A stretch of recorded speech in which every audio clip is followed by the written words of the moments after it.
সকলোকে good morning. এতিয়া মই শুই উঠি মেগী খাবলৈ লৈছোঁ।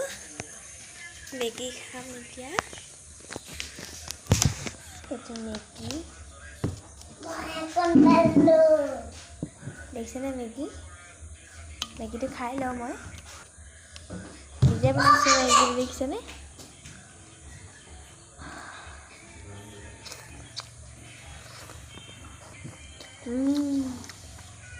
টেষ্টি নিজে বনোৱা যে, সেইকাৰণে কিনে টেষ্টি নহ'ব আৰু। গোটেইখিনি কমপ্লিট কৰি লওঁ। ফিনিছ। কালি আমাৰ ইয়াত খেল খেলাইছিলে, ভাইকে মানে দেৱালী উপলক্ষে খেল খেলাইছিলে। মই ভাগ লৈছিলোঁ। ভাগ্য পৰীক্ষাত মই লৈছিলোঁ ভাগ। মই মানে কি বস্তু পালোঁ আপোনালোকক দেখাইছোঁ দেই। মই 2-3টামান মানে টিকেট লৈছিলোঁ। আছোঁ ইয়াত দেখিছেনে? ইয়াত আছে ভুজিয়া আছে, চাৰ্ফ আছে, চাৰ্ফ চাবোন আছে, আৰু তাৰপৰা আটা আছে, তাৰপৰা মেগী আছে, দেখিছেনে? সকলো পাইছোঁ। Bye bye.